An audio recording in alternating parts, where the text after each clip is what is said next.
রাম রাম বন্ধুরা, নমস্কার বন্ধুরা। এসএসসি কনস্টেবল জিডি ভ্যাকেন্সি 2024-এর তোমরা যারা ফিজিক্যালের অপেক্ষায় আছো এবং রেজাল্টের অপেক্ষায় আছো, তোমাদেরকে ভাই বলে রাখি, এসএসসি জিডির যে ফিজিক্যাল, এটা তোমাদের আর ভাই হওয়ার কোনো সম্ভাবনাই নেই।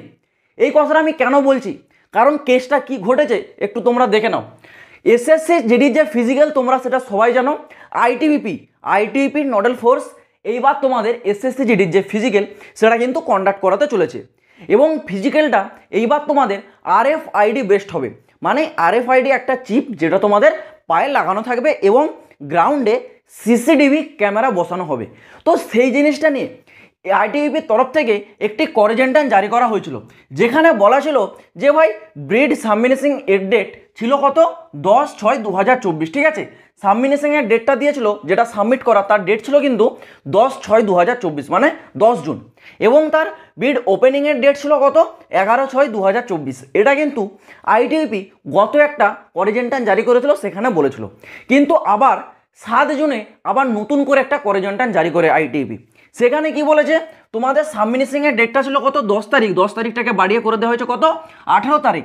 মানে ভাই 8 দিনের একটা গ্যাপ, 8 দিন আবার এক্সটেন্ড হয়ে গেল।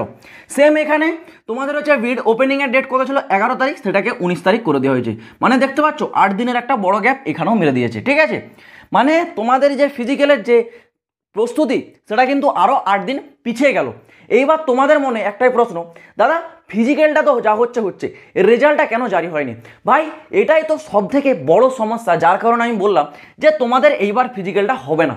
কেন ভাই এটা আমি বলছি, দেখো এসএসসি জিডিতে এইবার 30 লাখ ক্যান্ডিডেটের মতো এক্সাম দিয়েছে, আর এই 30 লাখ ক্যান্ডিডেটই ভাই অপেক্ষায় আশায় বসে রয়েছে যে তাদের রেজাল্ট কবে জারি হবে এবং ফিজিক্যালের জন্য প্রস্তুতি নেবে। দেখো ফিজিক্যালে তো কেবলমাত্র 30 লাখ থেকে যাবে ভাই 2 লাখ, প্রায় 9,000-এর মতো এরকম সামথিং একটা যাবে। ঠিক আছে, 2,09,000-এর মতো। কিন্তু অপেক্ষা কতজন করছে, 30 লাখ ক্যান্ডিডেট, যেহেতু কারোরই রেজাল্টটা জারি হয়নি। তো কে এখানে পাস করবে, কার নাম্বার খারাপ আসবে, সেটা কিন্তু এখন থেকে কেউ জানে না।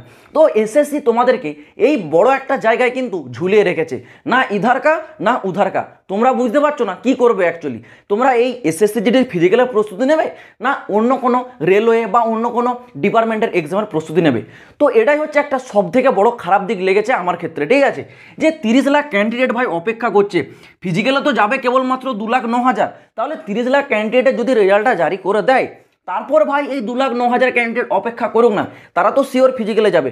তো ফিজিক্যালটা হবে। ঠিক আছে, কিন্তু তার আগে কাজ কি, রেজাল্টটা জারি করে দেওয়া। তো এখান থেকে 2 লাখ বেরিয়ে যাওয়ার পর বাকি 28 লাখ ক্যান্ডিডেট তারা ফ্রি হয়ে যাবে। ঠিক আছে, যাদের উপস্থিত রেজাল্ট থাকবে না, ভালো রেজাল্ট যাদের থাকবে না, তারা যখন বুঝতে পারবে যে ফিজিক্যালটা আমাদের জন্য নয়, তখন তারা সেখান থেকে বেরিয়ে তারা অন্য কোনো ভ্যাকেন্সি বা অন্য কোনো এক্সামের প্রিপারেশন নেওয়া শুরু করবে।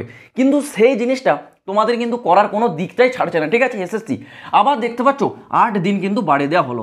তো যাই হোক, আমি তোমাদেরকে সম্ভাবনা হিসেবে আগের একটা ভিডিওতে বলেছিলাম যে 13 থেকে, ঠিক আছে, 13 থেকে 15 জুনের মধ্যে তোমাদের কিন্তু যে রেজাল্ট সেটা জারি হওয়ার একটা সম্ভাবনা আছে।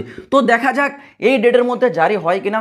যদি এই ডেটের মধ্যে না জারি হয়, তাহলে আমাদেরকে অন্য কোনো পথ কিন্তু অবলম্বন করতে হবে। সেটা টুইটার ক্যাম্পিং হতে পারে বা অন্য কোনো সোশ্যাল মিডিয়া প্ল্যাটফর্মে গিয়ে ক্যাম্পিং চালানো হতে পারে। ঠিক আছে, তো দেখা যাক তোমাদের এই 13 জুন থেকে 15 জুনের মধ্যে রেজাল্টটা জারি হয় কিনা। বাকি তোমরা এই চ্যানেলটাকে সাবস্ক্রাইব করে রাখো, টাইম টু টাইম লেটেস্ট আপডেটগুলো তোমরা কিন্তু এই চ্যানেলে পেয়ে যাবে। তো চলো বন্ধুরা, আজ ভিডিওটা এই পর্যন্ত। দেখা হচ্ছে আবার পরের ভিডিওতে নতুন কোনো আপডেটের সাথে। জয় হিন্দ, বন্দে মাতরম।